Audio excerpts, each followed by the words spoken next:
क्या आपको लगता है कि आप फिजिक्स में फेल हो सकते हैं? कक्षा 12वीं की बोर्ड एग्जाम बहुत ही नज़दीक हैं। कुछ ही समय बचा है, लेकिन बहुत से बच्चों के मन में एक शंका है कि मैं आने वाले बोर्ड एग्जाम में एक अच्छा स्कोर नहीं कर सकता हूं। मैं जानता हूं कि आज की शिक्षा पद्धति कैसी है। एक बालक जो हाई स्कूल में बिना मेहनत किए हुए पास हो गया, उसे एक चीज़ ये लगती है कि हो सकता है इंटर की परीक्षाएं भी हमारी इसी तरीके से होंगी, लेकिन ऐसा कुछ भी होने वाला नहीं है। इंटर की परीक्षाओं में आपकी बहुत मेहनत होने वाली है। पूरे वर्ष पढ़ाई नहीं की भी है तो महत्वपूर्ण चीज़ों का हमें पता नहीं है, लेकिन आज की ये वीडियो मैं गारंटी लेता हूँ कि अगर आपने ये वीडियो पूरी देखी तो फिजिक्स में हम आपको फेल नहीं होने देंगे। ये मेरी गारंटी है, मेरी 100 में 100% गारंटी है कि आप फिजिक्स में फेल नहीं होंगे। बस आप इस वीडियो को पूरे देखिए और इसके जो महत्वपूर्ण प्रश्न हैं इसको आप नोट डाउन करिए और बस इतनी चीज़ें तैयार करनी है। मैं आपकी गारंटी लेता हूँ फिजिक्स में आप फेल नहीं होंगे। देखिए, इसमें पहला प्रश्न है, प्रश्न नोट करते जाइएगा आप। जो महत्वपूर्ण होंगे वही चीज़ मैं आपको बताऊंगा और ये ऐसे प्रश्न हैं जो बोर्ड परीक्षाओं में 100 में 100% आने की संभावना है। और ये मैं कुछ बनाकर नहीं बात कर रहा हूँ, इसलिए मैंने सन सहित चीज़ें दिखाई हैं। इसमें सन भी इंक्लूड है, ठीक है। तो एक प्रश्न है ये वाला आपका पहला, जिसमें लिखा हुआ है वैद्युत क्षेत्र की तीव्रता की परिभाषा बताइए और मात्रक भी बताइए। ये प्रश्न आपके लिए महत्वपूर्ण है और इसके बाद में हम बढ़ते हैं आगे।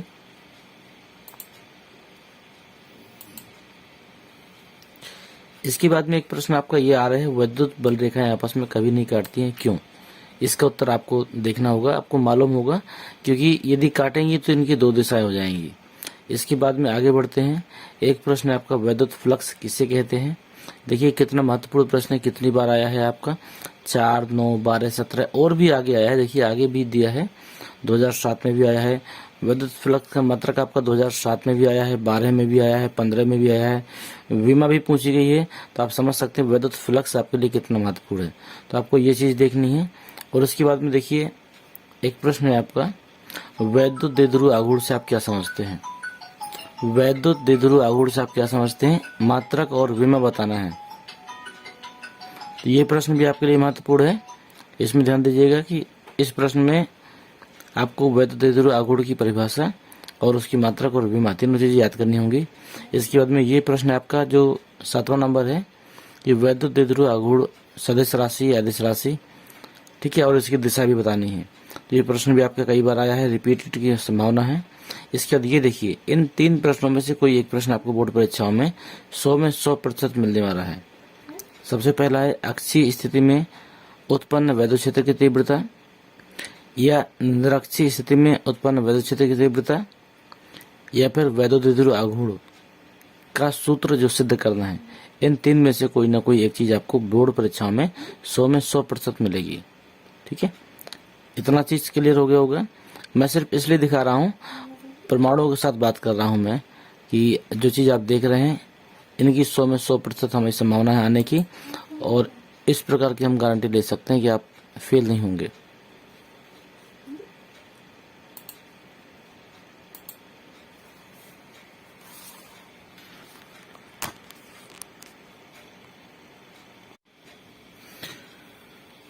इसके आगे है आपका एक, यहाँ पर आप देखिए, स्थिर वैद्युतिकी में गाउस का नियम। ये प्रश्न आपके लिए महत्वपूर्ण है, 2003, 2009, 14 और 15 में आया है। इसके बाद भी इसकी लगातार आने की संभावना है, तो ये प्रश्न भी आपके लिए महत्वपूर्ण है। गाउस के नियम से ही जुड़ा हुआ अगला प्रश्न है ये आपके, गाउस के नियम का गणितीय रूप लिखिए तथा प्रयुक्त संकेतों का अर्थ बताइए। ये प्रश्न भी आपका हालांकि 2010 तक आया है, लेकिन फिर भी इसको भी आपको देखते हुए चलना है, क्योंकि ये बहुत कठिन नहीं है। गाउस का नियम जो है वही है आपको इसमें दिखाना है। जो गाउस का नियम सिद्ध किया होगा आपने, वही चीज इसमें है, ये दिया हुआ है। इसके अगला है आपका जो महत्वपूर्ण चीज है वही हम आपको दिखाएंगे। अगला है, स्थिर वैद्युतिकी में गाउस का नियम लिखिए। ये वही चीज है, और इससे कूलाम के नियम की सहायता से व्युत्पन्न कीजिए। ये प्रश्न आपका महत्वपूर्ण है, ये पूछा जा सकता है, इसे देख लीजिएगा आप। अगला है आपका स्थिर वैद्युत में गाउस के नियम को समझाइए। वही चीज है, बार बार रिपीट हो रही है, बस ये है कि प्रश्नों का रूप बदल गया है बताने का। इसकी सहायता से कूलाम का नियम, देखिए कूलाम का नियम फिर से यहाँ पर पूछा गया है। ये 2005, 6, 7 और 8 इसमें पूछा गया है। इसके बाद अगला प्रश्न है आपका रेखीय आवेश घनत्व। मोस्ट इंपोर्टेंट प्रश्न है ये आपका, ये आपका मोस्ट इंपोर्टेंट प्रश्न है। रेखीय आवेश घनत्व से क्या तात्पर्य है?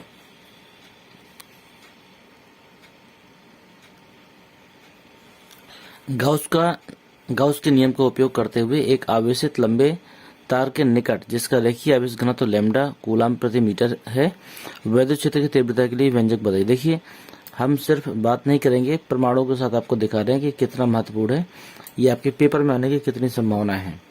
इसके बाद में एक प्रश्न और भी है, लेकिन ये बहुत महत्वपूर्ण नहीं है, फिर भी अगर आप चाहें तो आप इसे देख सकते हैं। ये आपका असीमित विस्तार वाली आवेशित समतल चादर के निकट वैद्युत क्षेत्र की तीव्रता। जो हमारी ऑफलाइन की क्लासें उसमें हमने ये सारी चीजें करवाई हैं, वो बच्चों के लिए तो ये रामबाण है वीडियो। जिस बच्चों ने अभी भी इन चीजों को ना पढ़ा हो, जो चीज महत्वपूर्ण है, तो वो अपना जो व्हाट्सएप नंबर है कमेंट बॉक्स में दें या फिर व्हाट्सएप करें हमारे व्हाट्सएप नंबर पे। जो चीजें आपकी नहीं होंगी उसे हम आपको उपलब्ध कराएंगे। हमारा व्हाट्सएप नंबर 9914254542। अगर जितने भी महत्वपूर्ण चीजें हम आपको बता रहे हैं इनमें से अगर कोई भी चीज आपके पास नहीं है और आप चाहते हैं कि हम इन चीजों को प्राप्त करना चाहते हैं तो बिल्कुल निःशुल्क है। बस एक छोटी सी चीज है आपसे जो हम अपेक्षा करते हैं कि अगर आपको चीजें लगें कि वास्तव में हमारे लिए बेहतर मिली हैं तो आप वीडियो को एक बार लाइक और सब्सक्राइब जरूर करिएगा यदि आपने अभी तक नए हैं। अगला प्रश्न देखिए जो महत्वपूर्ण है आपके लिए, आवेश घनत्व जो सिग्मा है उसका कूलाम प्रति मीटर स्क्वायर की अनंत विस्तार की समतल चालक प्लेट के कारण किसी निकट बिंदु पर वैद्युत क्षेत्र की तीव्रता का व्यंजक उत्पन्न करना। ये आपका प्रश्न आपका मोस्ट इंपोर्टेंट है इस अध्याय का। इसके बाद आगे बढ़ते हैं, ये आपका हो चुका है लेकिन दोबारा फिर पूछा गया है। गाउस के प्रमेय के द्वारा एक आवेशित पतले गोली कोष के बाहर, ये प्रश्न आपका एक बार आ चुका था और ये दोबारा फिर देखिए लगातार 14, 15, 16 लगातार पूछा जा रहा है। तो इसकी संभावना है कि ये प्रश्न भी आपके लिए महत्वपूर्ण है और आ सकता है। सिर्फ महत्वपूर्ण प्रश्नों का कलेक्शन है तो चिंता न करिए, जो चीजें हम आपको दे रहे हैं वो चीजें आपके लिए बहुत ही जरूरी है। अगला प्रश्न है आपका एक इलेक्ट्रॉन वोल्ट की परिभाषा। हालांकि बहुत बड़ी नहीं है, उत्तर भी आपके सामने लिखा हुआ है। ये किसी इलेक्ट्रॉन को v वोल्ट से त्वरित करने पर इसकी गतिज ऊर्जा में जो वृद्धि होती है वही इलेक्ट्रॉन वोल्ट होती है। इसका मान जूल में ज्ञात करना है। तो 1 इलेक्ट्रॉन वोल्ट बराबर 1.6 × 10⁻⁻19 कूलाम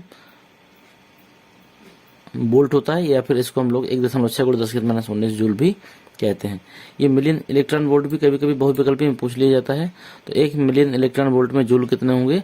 तो 1.6 × 10⁻13 जूल होते हैं। इसके बाद में और आगे बढ़ते हैं, क्या महत्वपूर्ण है इसमें देखते हैं हम लोग। एक प्रश्न ये है आपका, निम्न वैद्युत राशियों का एसआई मात्रक और विभव सूत्र लिखिए। तो वैद्युत विभव और विभव प्रवणता इन दोनों का मात्रक और विभव सूत्र लिखना है। इसके बाद में आपका एक और भी महत्वपूर्ण प्रश्न है, विभव प्रवणता तथा वैद्युत क्षेत्र की तीव्रता में संबंध लिखिए। ये आप देख सकते हैं, हालांकि पुराना प्रश्न है, अभी यहाँ 2011 के बाद नहीं आया है, लेकिन संबंध पूछा जा सकता है इसलिए हमने आपको बता दिया। अगर इतना भी लिख देंगे तो उत्तर आपका सही माना जाएगा। अगला प्रश्न है, छोटा कर लेते हैं इसको। देखिए कितना महत्वपूर्ण प्रश्न है ये आपके। इन प्रश्नों में से कोई ना कोई प्रश्न पूछा जाएगा, इसकी संभावना है।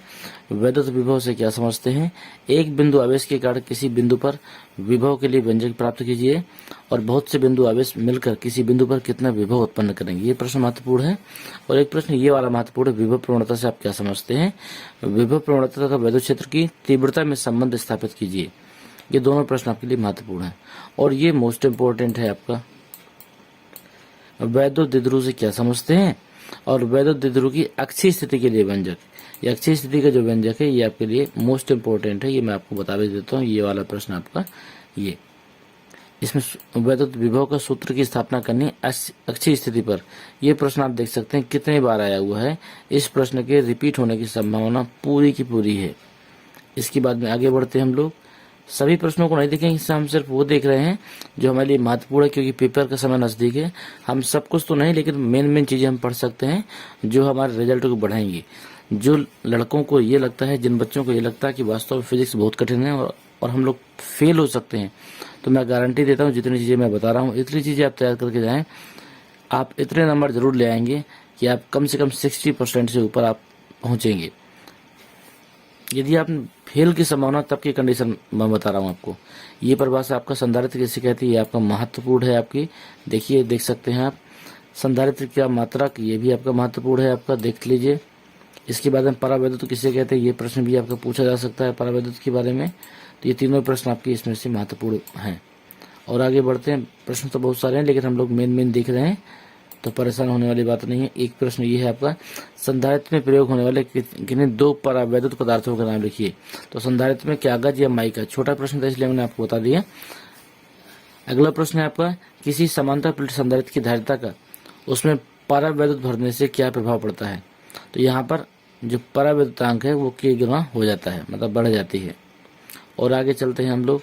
ये प्रश्न आपका महत्वपूर्ण है, किसी आवेशित चालक में संचित स्थितिज ऊर्जा का सूत्र का व्यंजक भी प्राप्त करवाता है और सूत्र भी पूछता है। ये दोनों चीजें महत्वपूर्ण, इसका व्यंजक भी आपका आ सकता है। और आगे बढ़ते हैं। ये आपका मोस्ट इंपोर्टेंट प्रश्न है आपका, ये पूरे फंसने की संभावना है 91। हालांकि पुराने समय में आया है, लेकिन रिपीटेड प्रश्न है तो ये आपका आ सकता है। आप ओमी और अनोमी क्या होता है, अगर आपको ना पता हो तो हम बता दें कि ऐसे चालक जो ओम के नियम का पालन करते हैं ओमी चालक कहलाते हैं, और जो ओम के नियम का पालन नहीं करते हैं अनोमी चालक कहलाते हैं। इसमें लिखा भी है, प्रतिरोध नियत रहे अर्थात विभवांतर न बदल दे तो इसे ओमी प्रतिरोध कहते हैं। उत्तर भी लिखा हुआ है इसमें। और प्रतिरोध विभवांतर बदले तो इसे अनओमी प्रतिरोध कहते हैं। चालक की बात मैंने बता दी थी, प्रतिरोध की बात इसमें लिखी हुई है, आप इससे भी याद कर सकते हैं। अगला प्रश्न है, ओमी प्रतिरोध और अनओमी प्रतिरोध के दो उदाहरण ये आपको दिए गए थे उसमें ऊपर, ये देखिए दिए गए हैं। धातु का तार हो गया, और कोई आप एक तार बांध सकते हैं, डायोड, बल्ब, ट्रांजिस्टर, ये सब चीजें दी गई हैं। तो ये उदाहरण देख लीजिएगा आप। इसके बाद हम लोग देखते हैं अगला। ये प्रश्न आपका, अपवाह वेग व धारा घनत्व के बीच संबंध, ये प्रश्न आपका महत्वपूर्ण है। अपवाह या अनुगमन वेग व धारा घनत्व के बीच संबंध स्थापित कीजिए। ये आपका मोस्ट इम्पोर्टेंट प्रश्न है आपका। मुक्त इलेक्ट्रॉनों के अपवाह वेग से आप क्या समझते हैं। मुक्त इलेक्ट्रॉन के अपवाह वेग के सिद्धांत के आधार पर ओम के नियम का सत्यापन, मोस्ट इम्पोर्टेंट प्रश्न है ये आपका। ये रिपीट होने की 100 में 100% संभावना है आपकी। आप देख भी सकते हैं कितने सालों से आया है। हम कोई फेक बात नहीं करेंगे, हम जो भी बातें करेंगे प्रमाण के साथ, इसलिए क्योंकि आपके भविष्य का सवाल है। हम कोई लाइक और सब्सक्राइब और ये वाचिंग से हमें कोई मतलब नहीं है। आपका भविष्य सुरक्षित हो, आप एक अच्छे नंबरों से पास हो, यही हमारी ईश्वर से प्रार्थना है। और इसके लिए जो हर संभव प्रयास हो सकता है हम आपके साथ लगे हैं। अगला प्रश्न है, धातुओं में मुक्त इलेक्ट्रॉनों के श्रांति काल की व्याख्या कीजिए। तो ये व्याख्या पूछी गई है, ये प्रश्न भी आपका ठीक है आ सकता है, इसको भी देख लीजिएगा एक बार। इसके बाद में आपका है अगला प्रश्न, एक ये है, धारा घनत्व की परिभाषा बतानी है, इसका मात्रक लिखना है और सिद्ध करना कि J बराबर सिग्मा इंटू ई होता है, जहां ई जो है चालक में विद्युत क्षेत्र है, J धारा घनत्व है और सिग्मा क्या है, विशिष्ट चालकता है। तो ये आपका प्रश्न आपका सिद्ध करवा सकता है। अगला है, सेल का आंतरिक प्रतिरोध किन बातों पर निर्भर करता है। ये 7 में, 15 में, 16 में आए, आगे भी आने की संभावना, क्योंकि आगे आने वाले जो ये एक्चुअली पुरानी किताब का डेटा है जो मैंने आपको दे रहा हूं, लेकिन ये आने वाले समय पे भी आया हुआ है, तो ये प्रश्न भी आपका महत्वपूर्ण है। ये 3 चीजों पर निर्भर करता है, विद्युत अपघट्य की प्रकृति, ताप सांद्रता, प्लेटों के बीच की दूरी और प्लेटों के डूबे हुए भाग के क्षेत्रफल, इन सब चीजों पर निर्भर करता है। और आगे बढ़ते हैं हम लोग। जो महत्वपूर्ण चीजें ये देखिए, आप खुद कह सकते हैं कि ये प्रश्न कितना महत्वपूर्ण है, मुझे कहने की आवश्यकता नहीं है। इसे सिर्फ देखिए और बताइए। क्या आपको नहीं लगता कि इस प्रश्न की रिपीट होने की पूरी संभावना है? बिल्कुल है। इसलिए हम इसको मोस्ट इम्पोर्टेंट प्रश्नों के कैटेगरी में रखते हैं। ये प्रश्न आपको आने की पूरी संभावना है। किरचॉफ के दोनों नियम आपके पूछे जा सकते हैं। तो ये प्रश्न आप ध्यान दीजिएगा कि ये मोस्ट इम्पोर्टेंट है, आपको लिख भी लेना है, नोट कर लेना है और सीखना है। ना बने तो आप हमें बताइए, हम चीजें आपको बताएंगे। एक प्रश्न ये भी है, ये मुझे लगता है वही प्रश्न है, दोबारा रिपीट हुआ है ये। इसको भी देख लीजिए, दूसरे नाम से आया हुआ होगा, ये इतने स्थानों में आया है। किरचॉफ के नियम की सहायता से व्हीट स्टोन सेतु, सॉरी ये दूसरा है, ये वो नहीं है, ये दूसरा था। ये आप इसमें किरचॉफ के दोनों नियम थे और ये आपका व्हीट स्टोन सेतु को संतुलित करवा रहा है। तो ये भी आपका मोस्ट इम्पोर्टेंट प्रश्न है ये इस अध्याय का। एक ये भी है आपका, देख लीजिएगा इसको भी। व्हीट स्टोन सेतु की परिभाषा पूछी गई है। इसका चित्र बनाकर संतुलन की अवस्था के लिए डेरिवेशन सिद्ध करवा रहा है। और सेतु की सुग्राही होने की क्या शर्त है, शर्तें पूछ रहा है इसमें। और इसके बाद में यदि सेल धारामापी है, यदि सेल तथा धारामापी की स्थिति बदल दें तो संतुलन की स्थिति में क्या प्रभाव पड़ेगा। ये आपका जो डेरिवेशन करेंगे उसमें सारी चीजें कवर हो जाती है, तो चिंता वाली कोई बात नहीं है। यदि आप व्हीट स्टोन सेतु का डेरिवेशन करेंगे तो पहला और दूसरा ये दोनों प्रश्न आपके कवर हो जाएंगे और दोनों के उत्तर आपके मिल जाएंगे। अगला मीटर सेतु। मीटर सेतु आपका ये प्रयोगात्मक परीक्षाओं में भी है आपका ये प्रश्न, इसका प्रयोग भी है और इसके अतिरिक्त ये आपका परीक्षाओं की दृष्टि से भी महत्वपूर्ण है। तो इसमें मीटर सेतु का चित्र बनाकर इसका सिद्ध करना है। इसके बाद ये आपका इम्पोर्टेंट प्रश्न है, विभव मापी से आप क्या समझते हैं। ये 6वां प्रश्न है, इसको आप देखिएगा। विभव मापी किसे कहते हैं, इसका सिद्धांत चित्र खींचकर समझाइए। इसकी सुग्राह्यता हम कैसे बढ़ा सकते हैं, ये प्रश्न आपका महत्वपूर्ण है। विभव मापी से ही जुड़ा हुआ एक प्रश्न और भी आ गया है। विभव मापी की सहायता से किसी सेल का आंतरिक प्रतिरोध ज्ञात करने के लिए परिपथ आरेख खींचिए तथा प्रयुक्त सूत्र को प्राप्त कीजिए। ये प्रश्न आपका एक आ गया। इसके बाद में देखिए बायो-सेवर्ट का नियम, मोस्ट इंपोर्टेंट प्रश्न आ गया ये आपका। बायो-सेवर्ट का नियम ये आपका हाई स्कूल में भी है और इंटर में भी है, ये दोनों क्लासों में ये प्रश्न आपका महत्वपूर्ण है। ये वाला बायो-सेवर्ट का नियम, ये देखिए लगातार आपका कई सालों में आया है। तो बायो-सेवर्ट का नियम सिद्ध करना सीख लीजिएगा, इसके भी आने की आपकी संभावना है। इसके बाद में हम आगे बढ़ते हैं। ये प्रश्न आपका महत्वपूर्ण है कुछ। एम्पियर की परिभाषा बताओ। एम्पियर की परिभाषा ये पूछ सकता है ये प्रश्न आपका, ठीक है। एक ये भी प्रश्न आपका पूछा गया है, अनसोल्ड में मिला है आपका। दो समांतर एक ही दिशा में धारावाही चालकों के बीच लगने वाले बल का सूत्र ज्ञात करना। ये दोनों प्रश्न आपके पूछे गए हैं, दोनों महत्वपूर्ण भी हैं। इसके बाद में आगे बढ़ते हैं। एक ये प्रश्न है आपका 20वां नंबर है जो लिखा हुआ है, किसी वृत्ताकार धारावाही लूप के केंद्र पर उत्पन्न चुंबकीय क्षेत्र के लिए व्यंजक प्राप्त करना है। ये आपका μ0 × I/2a ये आपका व्यंजक है। इसको भी आपको सिद्ध करना सीखना है। जो चीज आपके पास उपलब्ध ना हो या समझ में ना आए उन्हें आप निसंकोच आप पूछ सकते हैं, उसको उत्तर आपको मिलेगा। इसमें चुंबकीय द्विध्रुव के आघूर्ण पूछे गए हैं। इसके बाद में ये प्रश्न आपका मोस्ट इंपोर्टेंट लगाइए, ये पूरी संभावना है आपकी फंसने की। ये वाला प्रश्न तीसरा, ये प्रश्न आपका आप स्वयं देख सकते हैं। चुंबकीय द्विध्रुव आघूर्ण की परिभाषा क्या है। यह अदिश राशि है, सदिश राशि है। इसका विमीय सूत्र लिखो। देखिए लगातार कितने सनों से आ रहा है, ये प्रश्न भी आपका मोस्ट इंपोर्टेंट है। अगला प्रश्न आपका जो महत्वपूर्ण है वह है आपका चुंबकीय यामोत्तर की परिभाषा दीजिए। ये 2000 में आया है, 8 में आया है, 14 में आया है। एक बार देख लीजिएगा इसको भी, हालांकि महत्वपूर्ण हम नहीं कहेंगे लेकिन फिर भी इसको आप देख सकते हैं। जो महत्वपूर्ण होगा हम बता देंगे। ये महत्वपूर्ण है आपका, इसमें कोई दो राय नहीं है कि ये पूछा जाएगा, ये प्रश्न पूछा जा सकता है। रिपीट होने की पूरी संभावना है, इसलिए इस प्रश्न को आप 100 में 100% याद करके बैठिएगा, ये आपका आने की संभावना है।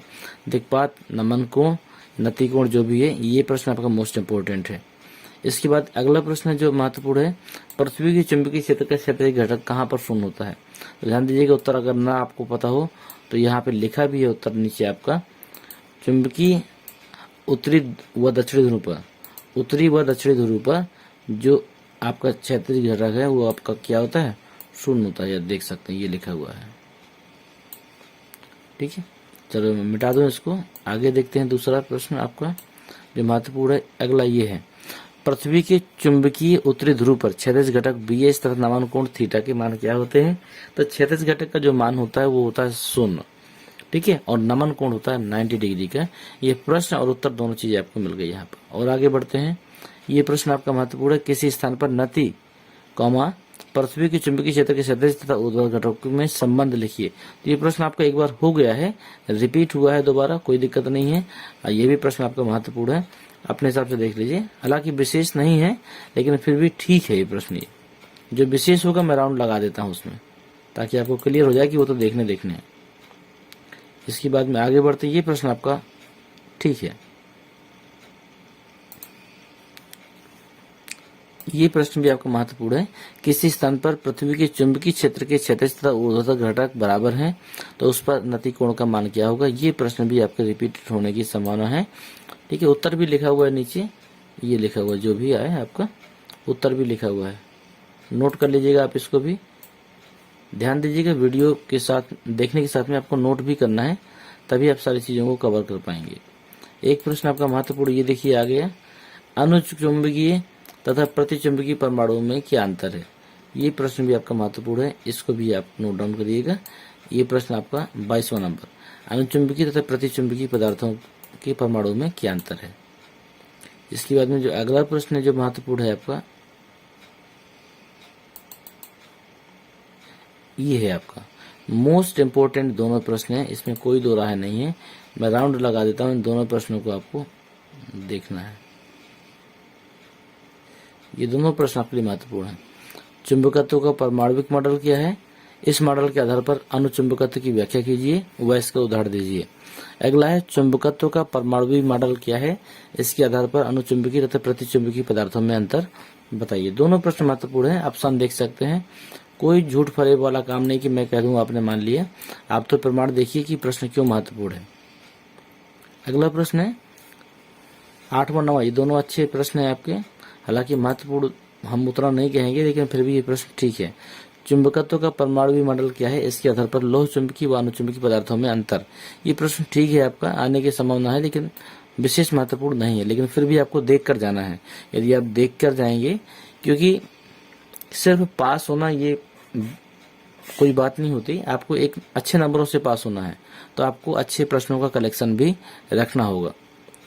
अगला प्रश्न देखिए, इसी में चुंबकीय पदार्थों के विभिन्न प्रकारों को वर्णन कीजिए और उनके गुणों को भी लिखिए। ये दोनों प्रश्न आपके महत्वपूर्ण हैं, दोनों को देख लीजिएगा। इसके बाद है आपका ये लीजिए 13वां प्रश्न आपका, ये आपका मोस्ट इंपोर्टेंट है, इसमें मैं स्वयं चाहूंगा कि मैं राउंड लगाऊं। 13वां प्रश्न आपका, ये प्रश्न आपका महत्वपूर्ण है, ये प्रश्न में मैं राउंड लगा देता हूं। ये प्रश्न, यही प्रश्न आप देख लीजिएगा। ये प्रश्न भी आपका रिपीट हो सकता है, हालांकि 10 सालों से नहीं आया है, लेकिन ये प्रश्न अच्छा है। परमाणु मॉडल क्या है? इसके आधार पर लोहे की छड़ के चुंबकन एवं विचुंबकन की व्याख्या, ये प्रश्न आपका आ सकता है। अगला छोटा सा प्रश्न है, ऐसा ही पद्धति में चुंबकीय फ्लक्स तथा चुंबकीय फ्लक्स के घनत्व के मात्रक लिखिए। तो ये वेबर या फिर टेस्ला, ये दोनों मात्रक इसके होते हैं। अगला प्रश्न देखिए, ये दोनों प्रश्नों में मैं राउंड लगाता हूँ। ये दोनों प्रश्न आपके महत्वपूर्ण है, इसमें कोई भी शंका नहीं है, ये दोनों प्रश्न आपके आ सकते हैं। पेपर की दृष्टि से मोस्ट इंपोर्टेंट है ये।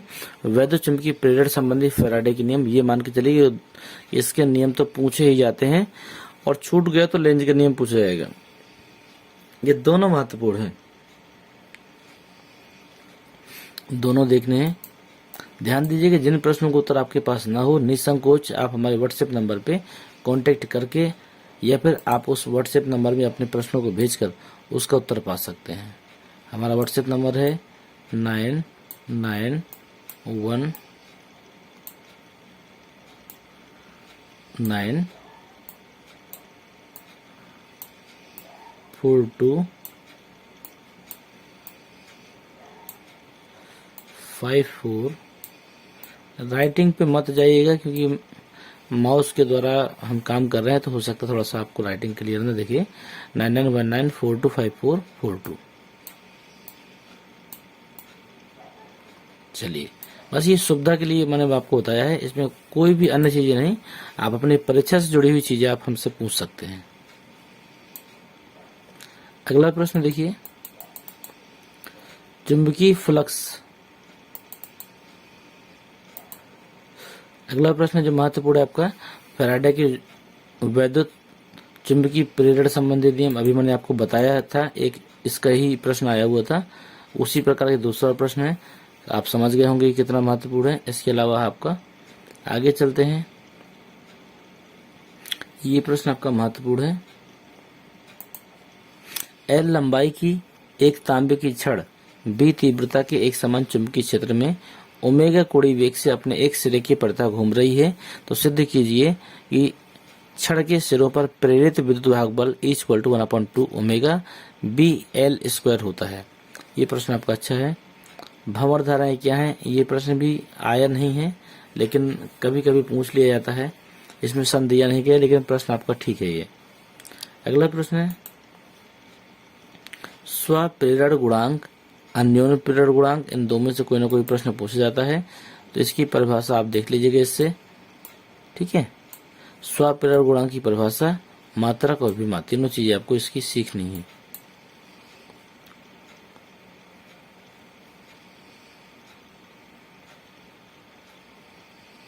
और प्रश्न तो बहुत सारे हैं, लेकिन जो आपके लिए महत्वपूर्ण होंगे वही हम आपको निकाल कर दे रहे हैं।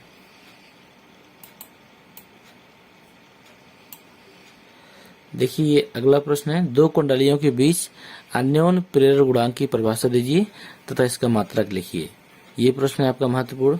इसके बाद में ये प्रश्न आपका मोस्ट इंपोर्टेंट है, इसका उत्तर भी आपका लिखा हुआ है, स्वप्रेरण तथा अन्योन्य प्रेरण में क्या अंतर है। ठीक है, तो आप इसकी परिभाषा को चाहें तो देखकर वीडियो को रोककर आप लिख सकते हैं। इसके बाद है अगला प्रश्न आपका, प्रत्यावर्ती धारा के शिखर मान तथा वर्ग माध्य मूल मान से आप क्या समझते हैं, इनके बीच संबंध स्थापित कीजिए। ये भी प्रश्न आपका महत्वपूर्ण है। इसके बाद में हम आगे बढ़ें, एल आर प्रत्यावर्ती धारा परिपथ के शक्ति गुणांक का व्यंजक लिखिए। व्यंजक हालांकि लिखा है, आपको लिखने की आवश्यकता नहीं है, आप इसी को देखकर उतार लीजिएगा। ठीक है, और अगला प्रश्न इसमें जो है ये भी महत्वपूर्ण है आपका, किसी प्रत्यावर्ती धारा परिपथ में औसत शक्ति क्षय का व्यंजक लिखिए। तो व्यंजक ये आप लिख लीजिएगा। इसके बाद में ये आपका मोस्ट इंपोर्टेंट है, ये प्रश्न में मैं आपका राउंड लगाऊंगा कि ये प्रश्न आपका मोस्ट इंपोर्टेंट है, ये पूछे जाने की पूरी संभावना है। ये आपके प्रश्न, वाटहीन धारा से क्या समझते हैं, ये प्रश्न है आपका। ठीक है, ये पूछे जाने की पूरी संभावना है। इसके बाद में एक प्रश्न और भी है, ठीक है ये भी, लेकिन विशेष महत्वपूर्ण नहीं है, फिर भी देख लीजिएगा। इसका उत्तर लिखा हुआ है, आपको सोचने की आवश्यकता नहीं है। प्रत्यावर्ती धारा परिपथ का शक्ति गुणांक किसे कहते हैं, तो ये नीचे लिखा है, प्रत्यावर्ती धारा परिपथ में औसत शक्ति 6 VRMS into IRMS into cos phi होता है, जहाँ पर फाई धारा तथा वोल्टेज के बीच का अंतर है। कोस फाई शक्ति गुणांक कहलाता है। अब शक्ति गुणांक का देखिए सूत्र भी दिया गया है, cos phi equal to R/Z या फिर R/R² plus omega L minus 1/ओमेगा इंटू C। तो ये आपका सूत्र भी आप इसका देख सकते हैं। ठीक है, ये पूरा सूत्र दिया गया है इसका। चलिए हम लोग आगे बढ़ें। वाटहीन धारा वाले दो परिपथ पूछे गए हैं, ये देखिए परिपथ बने हैं, सीख लीजिएगा आप इसको, यदि आता है तो आप इसको कर सकते हैं। इसके बाद हम लोग आगे बढ़ें, चौक कुंडली में प्रवाहित प्रत्यावर्ती धारा को वाटहीन धारा क्यों कहते हैं। इसमें लिखा हुआ उत्तर कि चौक कुंडली ऊंचे प्रेरकत्व की प्रतिरोधहीन कुंडली होती है। शुद्ध प्रेरक में वोल्टेज धारा से 90 डिग्री अग्रगामी होता है, अतः शक्ति क्षय P bar equal to VRMS into IRMS into cos 90 बराबर 0 होता है। ये प्रश्न आपका अगला है जो ठीक ठाक है। चौथा नंबर देखिए, चौथा नंबर है आपका, प्रत्यावर्ती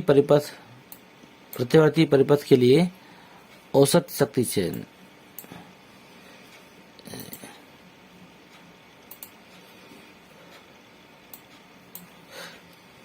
प्रत्यावर्ती परिपथ के लिए औसत शक्ति का व्यंजक प्राप्त करना है। ये 2010, 12, 13 में आया हुआ प्रश्न है ये। इसके बाद में अगला प्रश्न है आपका वाट इन धारा। ये मैं बता ही चुका हूँ कि महत्वपूर्ण है आपका।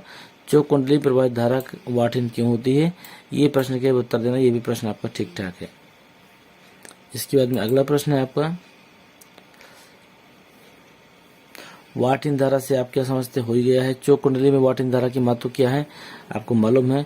चौक कुंडली की रचना पूछी गई है और पूछ रहा है प्रत्यावर्ती परिपथियों में चौक कुंडली के उपयोग से ऊर्जा से हमें काफी कमी आ जाती है।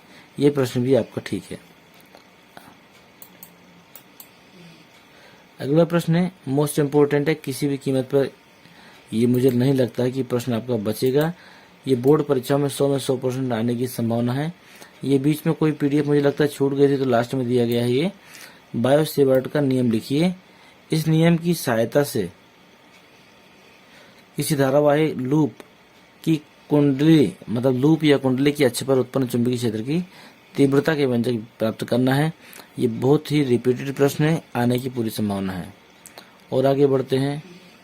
और आगे एक प्रश्न ये है आपका म्यू जीरो तथा एप्सिलॉन जीरो में संबंध। ये आपका ठीक ठाक प्रश्न है। एक प्रश्न ऊपर भी दिया गया 8वां नंबर, एम्पियर के परिपथी नियम को समझाइए। एम्पियर के परिपथी नियम को समझाइए। इसकी सहायता से धारावाही प्रणाली के केंद्र पर चुंबकीय क्षेत्र के व्यंजक प्राप्त कीजिए। ये प्रश्न भी आपका महत्वपूर्ण है। तो ये था हमारा एक प्रयास जो आपकी परीक्षाओं को लेकर है। हमने भरपूर प्रयास किया है कि ऐसे प्रश्नों का कलेक्शन हम आपको दें जिन प्रश्नों को मात्र आप एक सप्ताह में तैयार करके कम से कम इंटर की परीक्षाओं में 80% तक नंबर आप ला सकते हैं। मिनिमम 80% ला सकते हैं अगर आपने इतना तैयार किया तो। ये आपका 12वीं में 2 किताबें होती हैं। फर्स्ट में इलेक्ट्रिसिटी है, सेकंड में आपका प्रकाश का है। तो पहली किताबों के सारे महत्वपूर्ण प्रश्न मैंने आपको बता दिए। मतलब यदि आप इतना तैयार कर लेते हैं तो आपको 12वीं में कोई फेल करने वाला नहीं पैदा हुआ, ये तो मैं गारंटी लेता हूँ।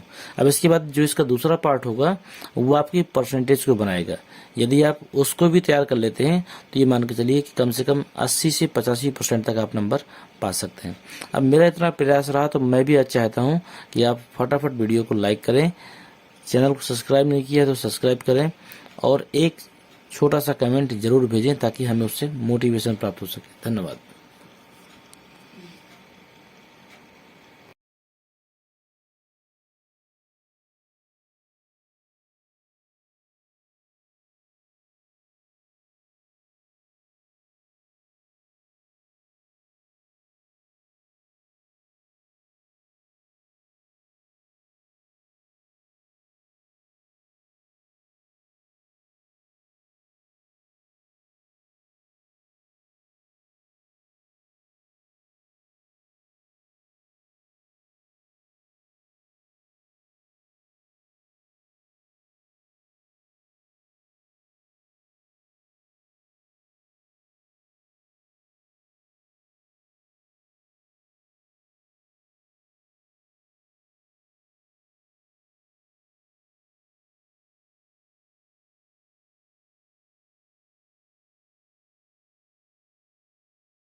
चलिए आज हम बात कर रहे हैं आपसे कक्षा 12वीं की भौतिक विज्ञान के दूसरी बुक के जितने भी महत्वपूर्ण प्रश्न थे वो सारे डिस्कस करेंगे।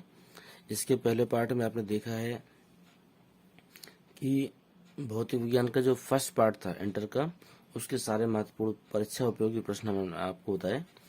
और अब बात करने जा रहे हैं दूसरी किताब से। ठीक है, मतलब आप जो प्रकाशिकी के नाम से जानते हैं उसी से हम चर्चा करेंगे। तो देखते हैं जितने भी महत्वपूर्ण प्रश्न थे जो आपकी परीक्षाओं में आ सकते हैं। पहला प्रश्न तो आप देख लीजिए।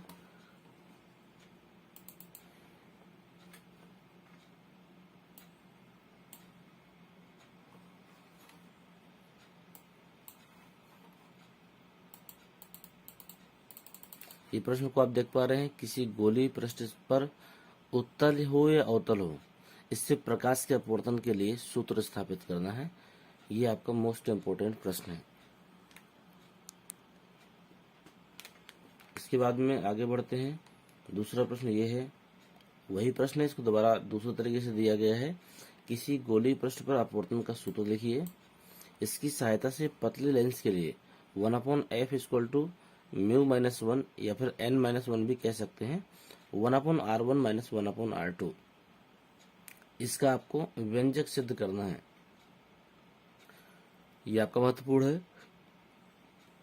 इसके बाद में एक प्रश्न आपका ये बनता है, परस्पर संपर्क में रखे दो पतले लेंसों की संयुक्त फोकस दूरी का सूत्र का निगमन कीजिए। 1/f equal to 1/f1 plus 1/f2।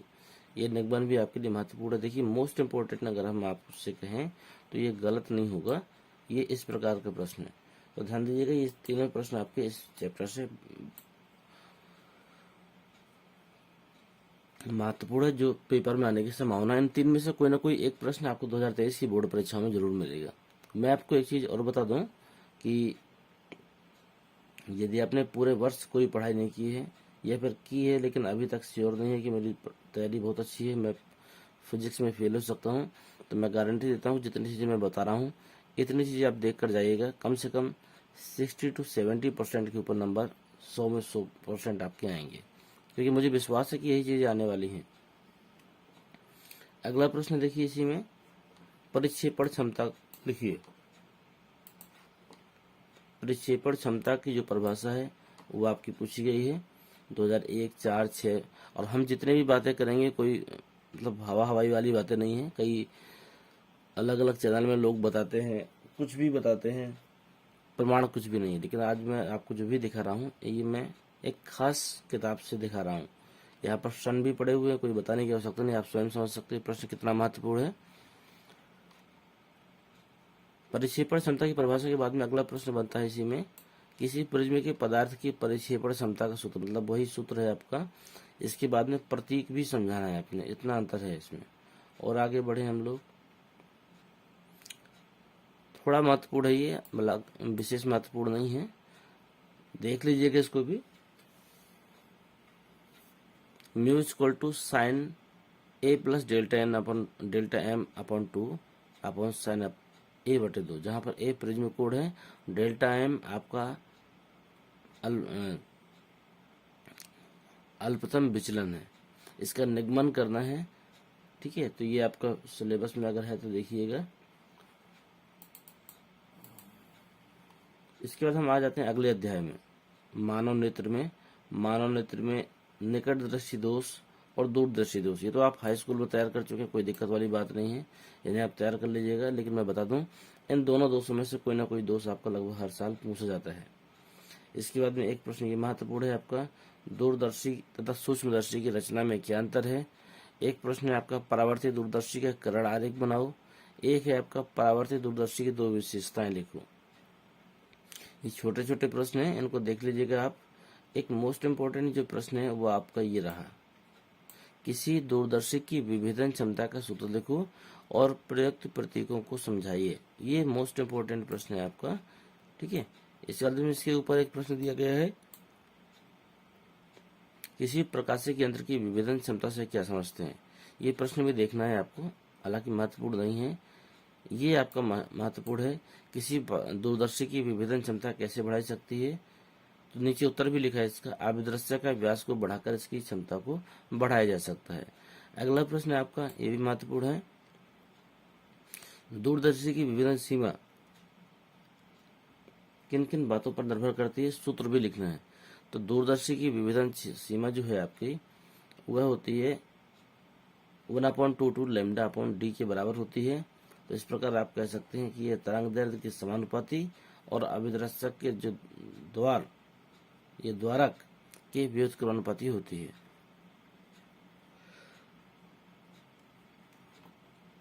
सूक्ष्मदर्शी की विभेदन सीमा का सूत्र लिखना है आपको। तो सूक्ष्मदर्शी की विभेदन सीमा 1/22 lambda upon 2 mu sine alpha, ये आपका सूत्र है। ये आपका मोस्ट इम्पोर्टेंट प्रश्न है।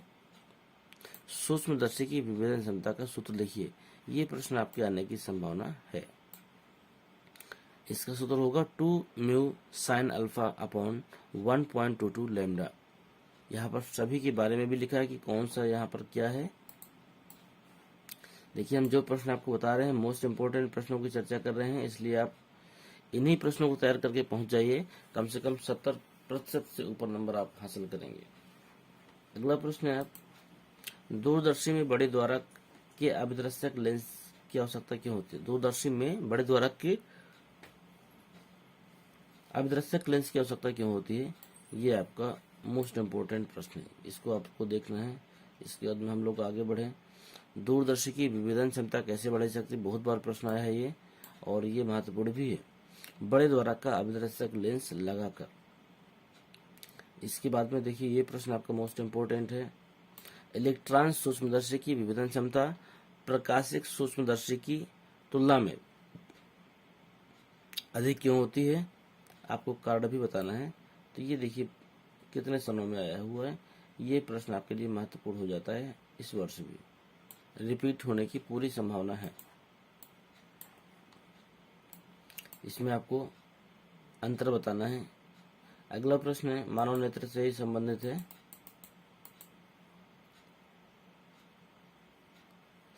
संयुक्त सूक्ष्मदर्शी का किरण आरेख बनाना है और स्पष्ट दृष्टि की न्यूनतम दूरी पर बनने वाले प्रतिबिंब की स्थिति बतानी है। एक ये प्रश्न है, ये उतने महत्वपूर्ण नहीं है, लेकिन फिर भी आपको देख कर जाने हैं ये प्रश्न, क्योंकि इनमें से कोई ना कोई प्रश्न बनता है पेपरों में। खगोलीय अपवर्ती दूरदर्शी का किरण आरेख, ये मोस्ट इम्पोर्टेंट प्रश्न है। सन को देख कर ना चलिएगा, कुछ प्रश्न बिना सनों के भी हैं जो आपके महत्वपूर्ण है। खगोलीय दूरदर्शी का ये भी है, मतलब वही चीज इसमें भी है। इसके बाद में ये आपका मोस्ट इम्पोर्टेंट हो जाता है। ये आपका मोस्ट इम्पोर्टेंट है कि परावर्ती दूरदर्शी का किरण आरेख खींचकर उसमें प्रतिबिंब का बनना प्रदर्शित कीजिए। यह अपवर्ती दूरदर्शी तुलना में परावर्ती दूरदर्शी अच्छी क्यों होती है? ये प्रश्न आपका देख सकते हैं कितनी बार रिपीट हुआ है, और इसके आगे भी रिपीट होने की पूरी संभावनाएं हैं। ये प्रश्न आपका कई बार अभी हमने बताया भी है कि दूरदर्शी की विभेदन क्षमता तथा विभेदन सीमा का अर्थ क्या है और इसकी क्षमता कैसे बढ़ाई जा सकती है, अभी मैंने ऊपर बताया भी था। तो इस प्रश्न को भी आपको देखना है। और ये फिर एक मोस्ट इम्पोर्टेंट प्रश्न आ गया आपके बीच में, दूरदर्शी की विभेदन क्षमता से क्या तात्पर्य है, इसका सूत्र देखना है। इसके अभिदृश्य का द्वारक बड़ा क्यों बनाया जाता है, ये आपको दिखाना है। ठीक है, यहाँ पर भी देखिए यही था, इसे परावर्ती दूरदर्शी की बोला गया था, इसमें दूरदर्शी की विभेदन सीमा बोली गई है। तो लगभग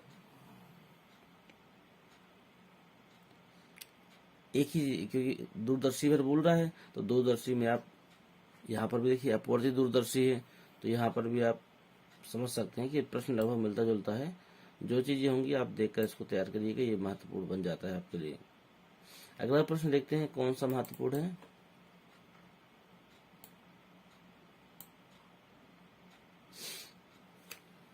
तरंगाग्र किसे कहते हैं? ये एक महत्वपूर्ण प्रश्न है। तरंगाग्र किसे कहते हैं, ये आपका आने की संभावना है।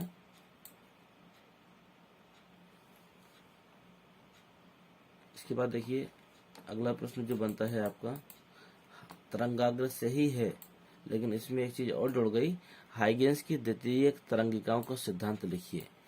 ये आपके पूछे जाने की संभावना है। मोस्ट इम्पोर्टेंट प्रश्न आपका है ये। हाइगेंस की द्वितीयक तरंगिकाओं का सिद्धांत, ये आपको डेरिवेट करवाया गया होगा। ये आपका मोस्ट इम्पोर्टेंट है, आने की पूरी पूरी संभावना है। और यही प्रश्न फिर से देखिए तीसरे नंबर में दिया गया है, हाइगेंस की द्वितीयक तरंगिकाओं का सिद्धांत क्या है। केवल परिभाषा अलग है लेकिन सिद्धांत कर आपका लगभग ज्यों कहते हुए। इसमें भी परावर्तन के नियमों की व्याख्या करनी है और उसमें भी सेम टू सेम चीजें हैं, तो आप समझ सकते हैं कितना महत्वपूर्ण प्रश्न है आपका। ये भी आपका मोस्ट इम्पोर्टेंट प्रश्न है। ये भी वही प्रश्न है, हाइगेंस की द्वितीयक तरंगिकाओं की परिकल्पना कीजिए। ये भी वही प्रश्न है जो अभी हमने ऊपर चर्चा की।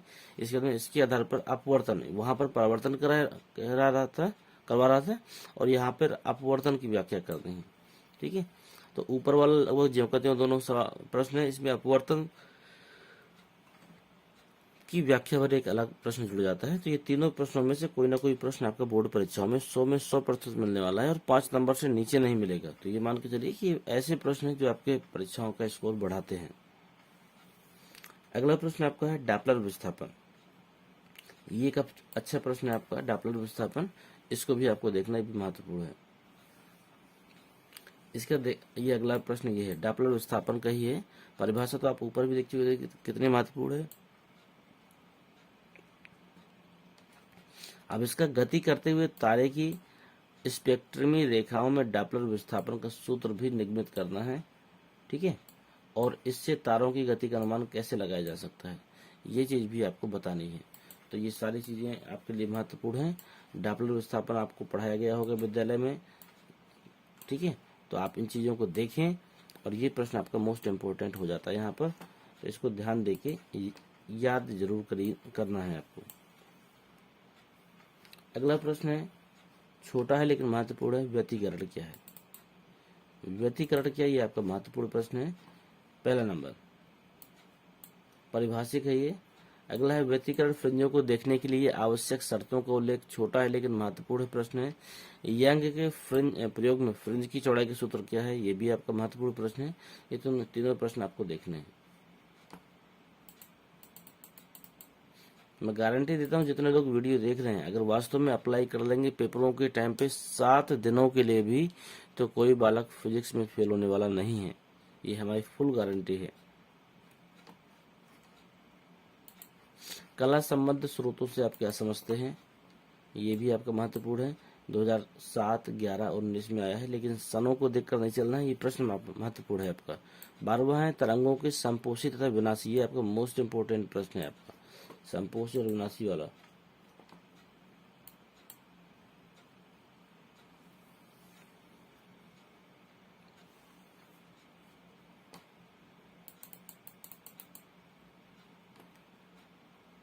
इसके ये प्रश्न आपका महत्वपूर्ण हो जाता है यहाँ पे, प्रकाश के लिए यंग के द्विक। ये आपका मोस्ट इम्पोर्टेंट नहीं, मैं जितनी बार भी मोस्ट कहूँ तो ये कम हो जाएगा, क्योंकि ये प्रश्न आपका इतना ज्यादा आने वाला है। प्रश्न है, प्रकाश के लिए यंग के द्विक सेलेट प्रयोग का सिद्धांत समझाइए तथा इससे दीप्त फ्रिंज का सूत्र का निगमन भी करना है और फ्रिंज की चौड़ाई का भी मान ज्ञात करना है। ये प्रश्न इतना अधिक महत्वपूर्ण है, आप देख सकते हैं। सनों को भी देखकर कह सकते हैं और बाकी प्रश्न भी आपका महत्वपूर्ण है। ये पढ़ने से आपको लग रहा होगा।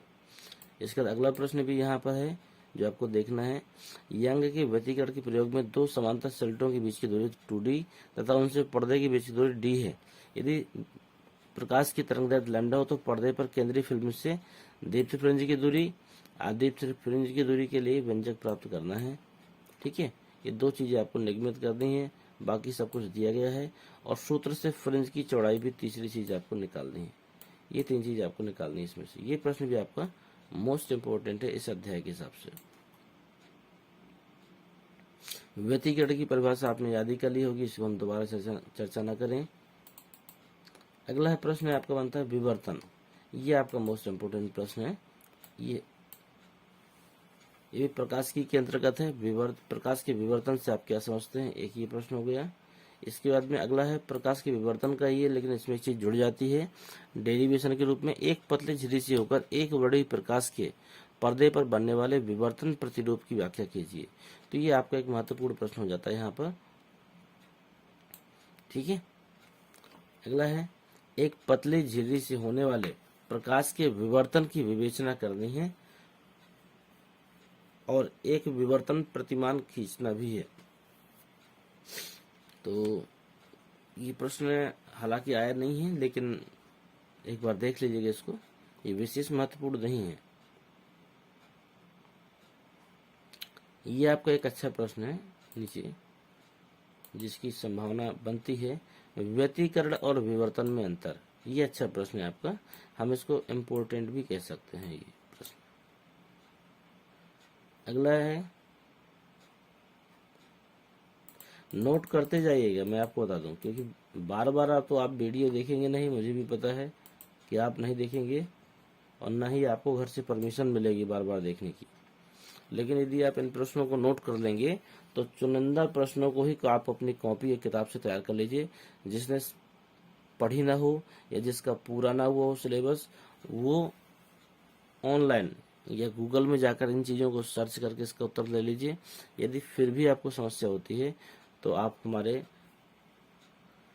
वीडियो के कमेंट बॉक्स में जाकर अपना व्हाट्सएप नंबर भेजिए, या फिर आप हमें व्हाट्सएप करें हमारे नंबर पे। मेरा नंबर है 9919425442। इस नंबर पर व्हाट्सएप करें आप अपनी समस्याएं, और उसका समाधान आपको तुरंत दिया जाएगा जब तक बोर्ड परीक्षाएं आपकी समाप्त नहीं होती हैं।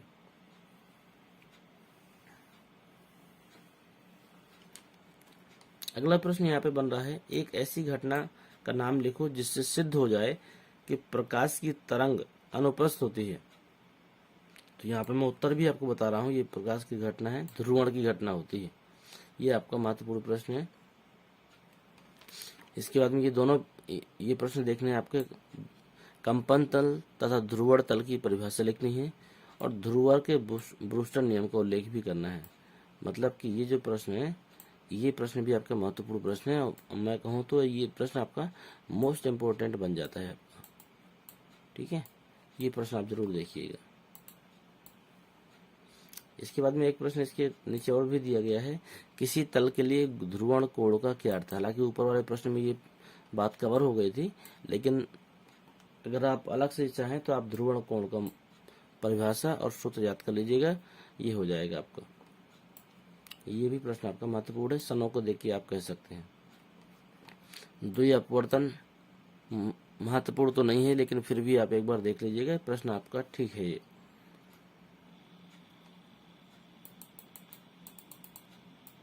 ये आपका मोस्ट इम्पोर्टेंट प्रश्न है, प्रकाश के ध्रुवण से क्या समझते हैं। ये आप पहले भी पढ़ चुके हैं। प्रकाश के गुण से प्रकाश तरंगों की अनुप्रस्थ प्रकृति कैसे प्रमाणित होती है। ये प्रश्न एक नया जुड़ जाता है, लेकिन ये प्रश्न आपका दीर्घ उत्तरी में जा सकता है।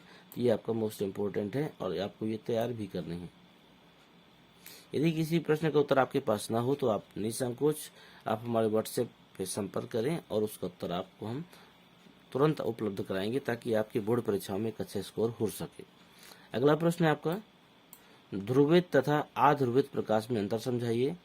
समतल ध्रुवित प्रकाश प्राप्त करने के लिए किसी भी एक विधि को संक्षेप में लिखो। समतल ध्रुवित प्रकाश प्राप्त करने के लिए किसी भी एक विधि को संक्षेप में लिखो। तो ये प्रश्न आपका महत्वपूर्ण है, देख लीजिएगा इसको भी।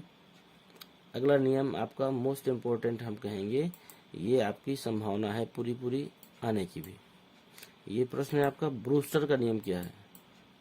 ब्रूस्टर का नियम क्या है, और दिखाइए कि जब प्रकाश माध्यम पर ध्रुवण कोण पर आपतित होता है तो परावर्तित तथा अपवर्तित किरणें परस्पर लंबवत होती हैं। ये आपका मोस्ट इम्पोर्टेंट प्रश्न है, आने की पूरी संभावना है, तो इस प्रश्न को जरूर कायदे से देकर जाइएगा। इसके बाद में ध्रुवण कोण से संबंधित एक प्रश्न है, ये भी देखना है आपको। ध्रुवण कोण से क्या समझते हैं, सिद्ध कीजिए कि ध्रुवण कोण पर परावर्तित तथा अपवर्तित किरणें परस्पर लंबवत होती हैं। यह प्रश्न भी आपका महत्वपूर्ण है। अगला है, समतल ध्रुवित प्रकाश के उत्पादन तथा संसूचन की किसी विधि का सचित्र वर्णन करो। प्रश्न महत्वपूर्ण नहीं है, लेकिन ये प्रश्न आने की संभावना है, इसलिए हम इसको भी कहेंगे, आप देखिएगा। इसके बाद अगला है, पोलेराइड क्या है। यह आपका मोस्ट इम्पोर्टेंट है, पोलेराइड। पोलेराइड क्या है, इसके द्वारा कैसे ज्ञात किया जाता है कि प्रकाश पुंज अध्रुवित या फिर समतल ध्रुवित या आंशिक ध्रुवित है। मतलब जो भी जैसे है तो आपको बताना है, पोलेराइड वाला आपको देखना है। इसके बाद में मेलस का नियम आपका महत्वपूर्ण है, आप सन को देख के न जाइएगा, मेलस का नियम आपका पूछ सकता है ये।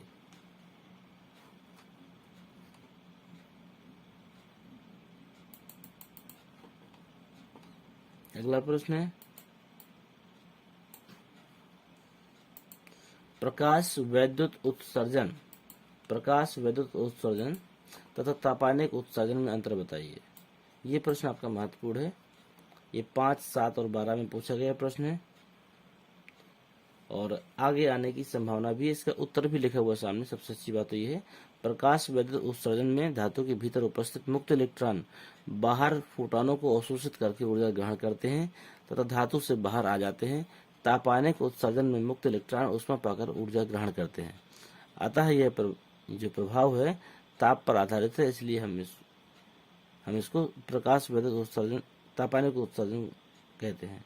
ठीक है, ये दोनों चीजें लगभग दिया गया है। प्रकाश उत्सर्जन में यहाँ तक है और तापानिक उत्सर्जन में आपको यहाँ से लेकर यहाँ तक है। तो दोनों का एक एक अंतर दिया गया है। पर्याप्त इतना अगर आप याद कर लेंगे, 1 नंबर 2 नंबर के लिए प्रश्न अच्छा है ये। अगला प्रश्न है, प्रकाश वैद्युत प्रभाव से आप क्या समझते हैं। ये प्रश्न भी आपके लिए महत्वपूर्ण है। और कार्यफलन से आप क्या समझते हैं। ये दोनों प्रश्न आपके इम्पोर्टेंट हैं, उनको भी आपको देखना है। छोटे प्रश्न है, 1 नंबर 2 नंबर 1 नंबर में आएंगे, लेकिन प्रश्न आपके अच्छे हैं। ये आपका प्रश्न 3 दिए गए हैं यहाँ पे, तीनों आपके सही प्रश्न है। देहली तरंग दैर्ध्य से क्या समझते हैं, इसकी महत्व क्या है। प्रकाश के फोटॉन के स्वरूप के आधार पर देहली आवृत्ति को कैसे समझा जा सकता है। ये लॉन्ग प्रश्न नहीं है, ये छोटे छोटे प्रश्न है। 1 लाइन 2 लाइन 3 लाइन में इनकी परिभाषाएं समाप्त हो जाएंगी। तो ये प्रश्न आ सकते हैं आपके। देहली तरंग दैर्ध्य की परिभाषा हम एक बार पढ़ चुके हैं, तो हम इसको दोबारा नहीं पढ़ेंगे, कोई दिक्कत नहीं है। अगला देखते हैं। ये प्रश्न आपका मोस्ट इम्पोर्टेंट है, मोस्ट इम्पोर्टेंट प्रश्न है आपका ये वाला। प्रकाश वैद्युत उत्सर्जन में कार्यफलन तथा देहली आवृत्ति में संबंध पूछा, मतलब सूत्र पूछा है। कार्यफलन तथा देहली तरंग दैर्ध्य में संबंध पूछा है। देहली आवृत्ति तथा देहली तरंग दैर्ध्य में संबंध पूछा है। ये 3 प्रकार के सूत्र पूछे गए हैं और तीनों प्रकार के सूत्र देखो आपको A, B और C में आपके लिखे हुए हैं। तो इस प्रश्न का उत्तर भी आपके पास है, तो बहुत अच्छा है। आप इस प्रश्न और उत्तर को दोनों नोट कर लीजिए। अगला प्रश्न देखते हैं हम लोग, क्या महत्वपूर्ण है आपका।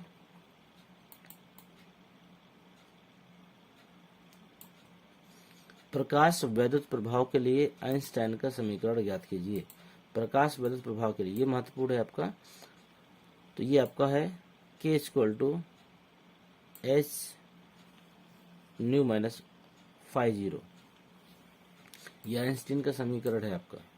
K मैक्स भी आप लिख सकते हैं, ये आपका इम्पोर्टेंट है। यहाँ पर है 1 ही नंबर के लिए, बहुत बड़ा नहीं आएगा ये। आप ये ना सोचिएगा कि 1 नंबर का है तो इसको छोड़ो, बड़े बड़े देखो, क्योंकि 1 नंबर से भी कभी इंसान एक अच्छी मेरिट तक पहुंचता है। अगला प्रश्न है, प्रकाश वैद्युत प्रभाव क्या है। पहला दूसरा ये दोनों आपके लिए महत्वपूर्ण है। प्रकाश वैद्युत प्रभाव क्या है। प्रकाश वैद्युत उत्सर्जन आपतित प्रकाश की तीव्रता एवं आवृत्ति पर किस प्रकार निर्भर करता है।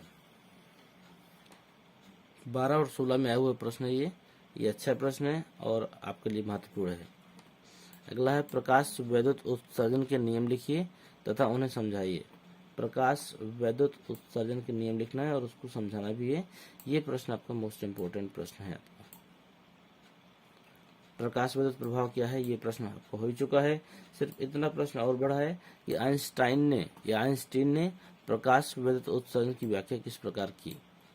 तो देखिए ऊपर भी आप ये पढ़ चुके हैं, नियम लिखना है प्रकाश वैद्युत उत्सर्जन के। ठीक है, ऊपर भी आप ये देखिए लिख चुके हैं और वही चीज आपके लगभग नीचे है, लेकिन इसमें व्याख्या करनी है। ये प्रश्न भी आपका मोस्ट इम्पोर्टेंट बन जाता है और ये प्रश्न भी आपको देख कर जाना है। इसके बाद में ये प्रश्न है, यहाँ तो उत्तर भी दिया गया है।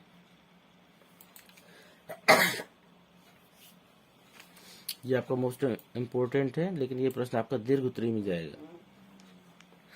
प्रकाश वैद्युत उत्सर्जन संबंधी आइंस्टीन की समीकरण जो भी है आपका ये दिया गया है।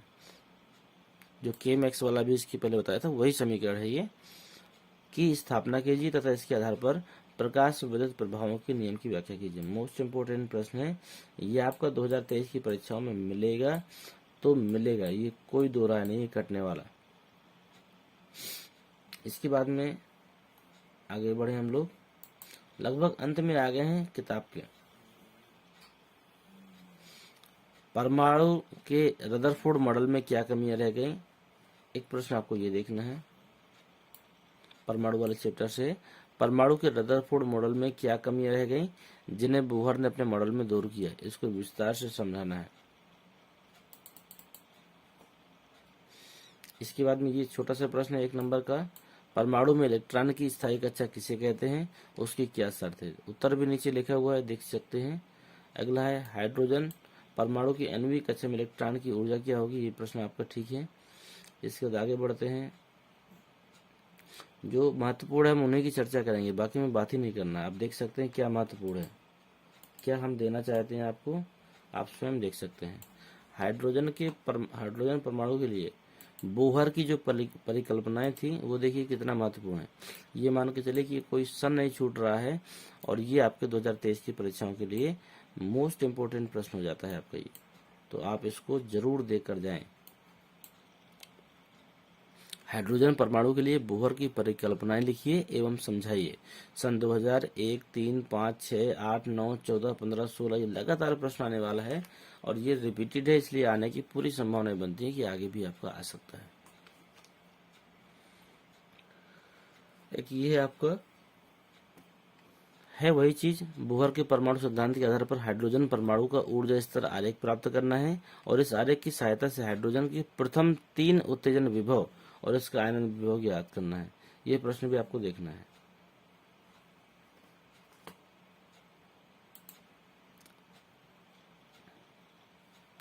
इसके बाद में समस्थानिक संभारक, आप लोग ने रसायन विज्ञान में भी पढ़ा होगा, फिजिक्स में भी है, तो आप इसको भी देख लीजिएगा। ये आपसे आसानी से याद भी हो जाते हैं, छोटे छोटे प्रश्न हैं।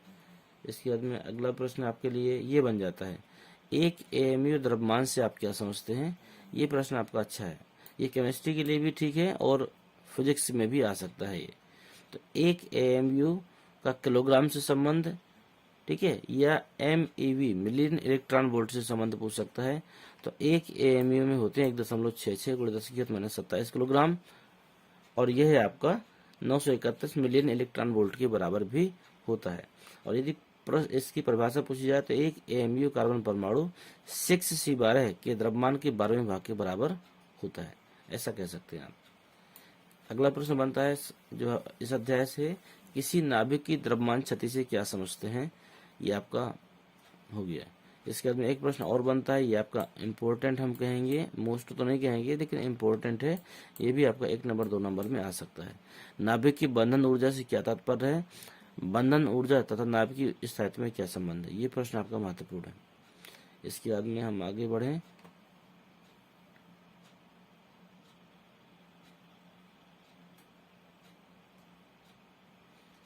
इसके बाद में ये प्रश्न आपका महत्वपूर्ण आ जाता है, द्रव्यमान क्षति क्या होती है? द्रव्यमान क्षति क्या होती है, इसकी सहायता से किसी नाभिक की बंधन ऊर्जा को कैसे समझाया जा सकता है? एक उदाहरण देकर समझाइए। एक प्रश्न ये और एक प्रश्न ये है, नाभिक की बंधन ऊर्जा से आप क्या समझते हैं? नाभिकों की प्रति न्यूक्लियन बंधन ऊर्जा तथा द्रव्यमान संख्या के बीच में ग्राफ खींचना है। इस ग्राफ को क्या कहते हैं? इस ग्राफ से जो महत्वपूर्ण निष्कर्ष निकलेंगे वो, ये दोनों प्रश्न यदि आप थोड़ा सिलेबस देख लीजिएगा, यदि सिलेबस में है तो ये आने की आपकी संभावना भी है। मोस्ट इम्पोर्टेंट नहीं कहेंगे हम इसको, इम्पोर्टेंट नहीं कहेंगे, लेकिन हाँ प्रश्न अच्छे हैं, ये पूछे जा सकते हैं।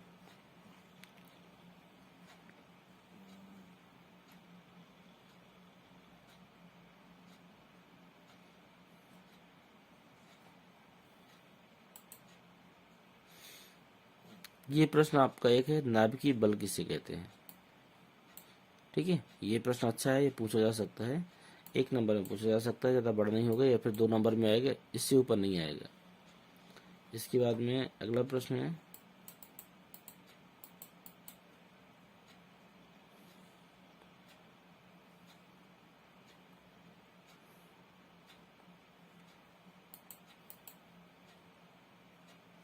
एक ही है, युग्म उत्पादन तथा युग्म विलोपन का अर्थ समीकरणों द्वारा प्रदर्शित करो। ये प्रश्न आपका इम्पोर्टेंट है, ये मैंने राउंड लगा दिया। इसके अंतर्गत युग्म उत्पादन और युग्म विलोपन दोनों के सूत्र लिखे हुए इसको नोट कर लीजिएगा।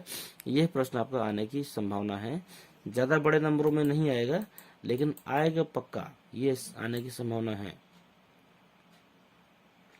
इसके बाद में अगला प्रश्न जो बनता है, रेडियो एक्टिव 6 संबंधी रदरफोर्ड सोडी का नियम लिखना है, इसका सूत्र भी व्युत्पन्न करना है। ठीक है, तो ये आपका महत्वपूर्ण प्रश्न है, इसको हम मोस्ट भी कह सकते हैं। ये प्रश्न आपका महत्वपूर्ण है। अगला है, रेडियो एक्टिव पदार्थ के 6 नियतांक व अर्ध आयु में क्या तात्पर्य है? अर्ध आयु तथा 6 नियतांक में संबंध को भी स्थापित करना है। ये प्रश्न भी आपका महत्वपूर्ण है। ठीक है, इसको बस हम ये करेंगे, टिक करेंगे, मोस्ट तो नहीं करेंगे क्योंकि मोस्ट हम नहीं कह सकते इसको, प्रश्न में उतना दम दिखाई नहीं देता है। जिसमें होगा तो हम जरूर बताएंगे आपको। अगला ये प्रश्न आपका देखना है आपको, नाभ के विखंडन। नाभ के विखंडन या नाभ की संलयन से कोई एक घटना आपके हाई स्कूल में पूछी जाती है और इंटर में भी ये है आपके पास, तो यहाँ भी पूछी जा सकती है। नाभ की ऊर्जा से क्या तात्पर्य है, ये भी पूछा जा सकता है। नाभ की रिएक्टर भी पूछा जा सकता है। और आगे बढ़े हम लोग, ये प्रश्न आपका देखिए, नाभ की संलयन मैंने आपसे बताया था, नाभ की संलयन क्या है? नाभ के विखंडन या संलयन में कोई ना कोई एक चीज पूछी जा सकती है। दो में से कोई ना कोई एक हाई स्कूल में भी आता है, इंटर में भी आने की संभावना है। और सूर्य द्वारा ऊर्जा कैसे प्राप्त की जाती है, तो आपको पता होगा, नाभ की संलयन ही आपका वो कारण है जिससे सूर्य द्वारा ऊर्जा प्राप्त होती है, उसका जो आवश्यक समीकरण है और ये सब चीजें आपकी बतानी। ये प्रश्न आपका मोस्ट इंपोर्टेंट प्रश्न आपका बन जाता है। अगला है, नाभ की संलयन, ये घटना हो चुकी है, आपको पता ही है। अर्धचालक क्या होता है, ये प्रश्न आपका पूछा जा सकता है, 1 नंबर में होगा तो लिखा भी है। अर्धचालक के 2 उदाहरण लिखे हैं आपके, सिलिकॉन और जर्मेनियम, ये आपके अर्धचालक हैं। इसके बाद में है आपका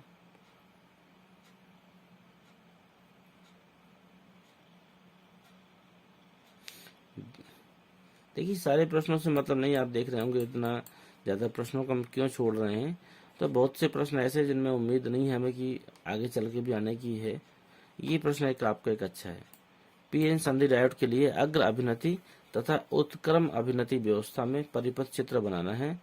ये आपका प्रश्न आपका महत्वपूर्ण है।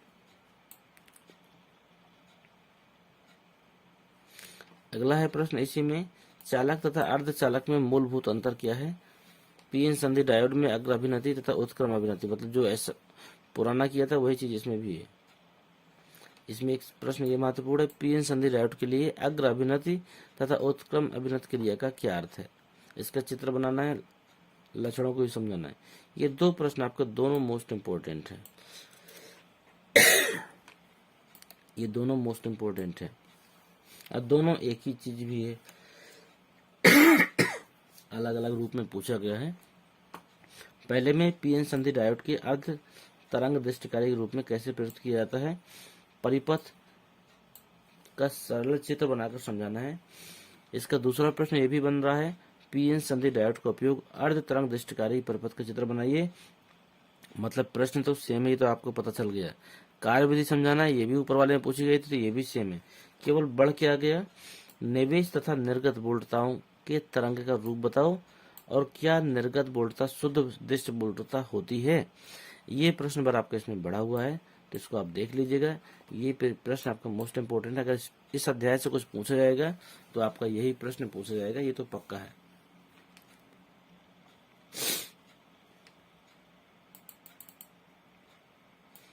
जेना डायोड मोस्ट इंपोर्टेंट है। ये जेना डायोड आपका मोस्ट इंपोर्टेंट प्रश्न है। ये आपका इसके बारे में पूछा ही जाता है आपका। इसके बाद में अगला प्रश्न है जो आपका, पीएनपी या एनपीएन ट्रांजिस्टर के प्रतीक चिन्ह लिखिए। यह 1 नंबर के लिए महत्वपूर्ण प्रश्न है, मोस्ट इंपोर्टेंट यदि हम कहें तो ये मोस्ट इंपोर्टेंट ही है। प्रतीक चिन्ह लिखना है आपको इसके।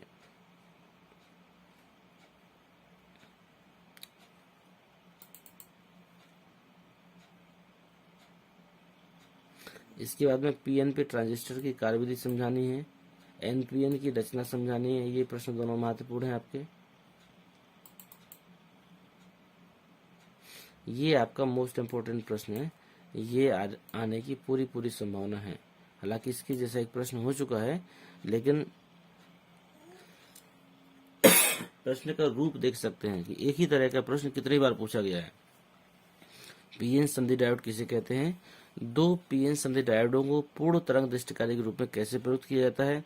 निवेश व निर्गत वोल्टताओं के तरंग रूपों को देते हुए सरल परिपथ बनाकर इसकी कार्यविधि समझाओ। ये आपका मोस्ट इंपोर्टेंट प्रश्न है, ये आने की पूरी संभावना है। इसके बाद में लगभग हम लोग अंतिम अध्याय में आ गए हैं, जहाँ पर आप लोग गेट वगैरह पढ़ते हैं। तो यहाँ पर और गेट, नॉट गेट, 3 गेट हैं आपके पास, और है, एंड है, नॉट है। तीनों गेटों में से कोई एक गेट पूछा जाता है। इसमें महत्वपूर्ण हम नहीं कहेंगे, लेकिन इतना जरूर है कि 3 में से कोई एक गेट आपका हर वर्ष आता है, कोई वर्ष इसका छूटा नहीं है, इसलिए आपको ये तीनों पढ़ने होंगे। और गेट का लॉजिक प्रतीक, एंड का और नोट का। ऑफलाइन क्लासों में हम ये सारी चीजें पढ़ा चुके हैं, बच्चों ने सारी चीजों का अध्ययन भी किया है और मुझे उम्मीद है उनसे बनेगा भी। लेकिन ऑनलाइन जितने भी लोग देख रहे हैं, यदि उनसे ना बने तो आप बिल्कुल संपर्क करें, हम जितनी हो सकता है हम आपकी मदद करेंगे। और इन तीनों का बूलियन व्यंजक ये भी पूछा जाता है, आप देख लीजिए कितनी बार आया हुआ है। ठीक है, इसके बाद में आप सोच रहे होंगे गेट तो 3 थे, गेट 5 कैसे हो गए, 6 कैसे हो गए? तो और, एंड और नोट, ये 3 तो गेट थे। ठीक है, नोट और आर, नोट और गेट मिलकर बन गए नॉर गेट, और नोट एंड और एंड गेट मिलकर बन गए नंद गेट। नोट और नहीं, और ये एक एक्स ओ आर, ये एक अलग गेट है। एक ये भी आपका 6 गेट हो जाते हैं। तो जो बूलियन व्यंजक है वो 6 में से किसी का भी पूछ सकता है, और प्रतीक भी पूछ सकता है। तो ये देख लीजिएगा आप, 6 गेटों के बूलियन व्यंजक और प्रतीक।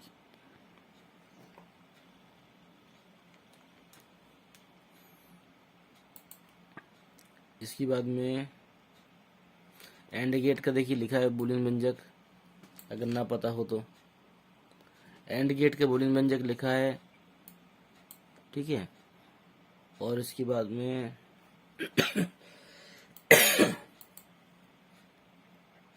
चलिए आगे बढ़ते हैं। नॉट गेट की परिभाषा भी पूछी जा सकती है, इसका बूलियन व्यंजक, सांकेतिक रूप, व्यवहार पूछा जा सकता है। बूलियन व्यंजक आपका सभी के महत्वपूर्ण है।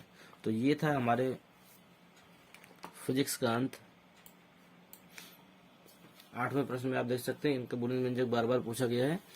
तो और गेट, एंड गेट और नोट गेट, 3 तो ये हो गए, और इनको मिलाकर जो गेट तैयार हुए हैं लगभग 6 गेट हैं। एक एक लाइन, 2-2 लाइन की ये परिभाषाएं, इनकी व्यंजक हैं, तो बिल्कुल दिक्कत न लीजिएगा। देखने में ये कठिन लग रहा है, ये सारे सरल हैं, तो इसको सारे को आपको तैयार करना है। और यहाँ से हमारा फिजिक्स का द एंड होता है। इतनी गारंटी ली है कि 70 नंबर का आपका पेपर आना है।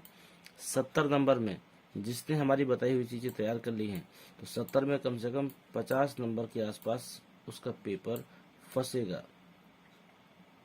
ठीक है, ये कोई मैं प्रश्न पत्र को देखकर नहीं कह रहा हूं। ठीक है, लेकिन पाठों में दी गई चीजें जो हैं, जो महत्वपूर्ण हैं, एग्जामिनर भी जिन चीजों को उठाकर देता है, हमने ऐसी चीजों को पिकअप किया है। ठीक है, मैं पेपर बनाने वाला नहीं हूं, लेकिन मुझे इतना पता है कि इन प्रश्नों में से जितने महत्वपूर्ण प्रश्न हैं, इन्हीं में से कोई ना कोई प्रश्न रिपीट होने की पूरी संभावना है, और इसी प्रकार के प्रश्न आते भी हैं। ठीक है, तो इसलिए आप बहुत से लोग कहते हैं कि यही फंसेगा, तो मैं सिर्फ आपको यही बता रहा हूं कि यही फंसने की संभावना है। ठीक है, तो आप इन चीज़ों को तैयार करें, और उम्मीद करते हैं कि इतना तैयार करने के बाद में आप निराश नहीं होंगे। आने वाली बोर्ड परीक्षाओं में जब आप बैठेंगे तो मुझे पता है कि आप फेल होने वाले नहीं हैं। परसेंटेज आपके हाथ में डिपेंड करती है। यदि आपने अच्छी तैयारी की है तो अच्छे परसेंटेज आप हासिल करेंगे। अगर आपकी तैयारी अच्छी नहीं रही, अगर फिर भी आप इतना तैयार करके जाते हैं, तो मुझे पता है कि फर्स्ट डिवीजन आपका कोई रोकने वाला नहीं है। 60% से 70% से ऊपर आपके नंबर पक्का आने हैं, यदि आपने इतना भी तैयार कर लिया है तो डरने की कोई बात नहीं। आज से फिजिक्स से डर को बिल्कुल खत्म करिए, और जानते तो आप भी, डर के आगे जीत है। यदि आपने तैयार किया है तो आपकी सफलता सुनिश्चित है। कोई समस्या हो फिजिक्स को लेकर, आप उन प्रश्नों को हमारे साथ शेयर करिए, उसका उत्तर हमारे द्वारा आपको मिलेगा और संतुष्टि पूर्वक उत्तर मिलेगा आपको। इसी के साथ हम वीडियो को अभी समाप्त करते हैं और मिलते हैं आपसे अगले टॉपिक पे।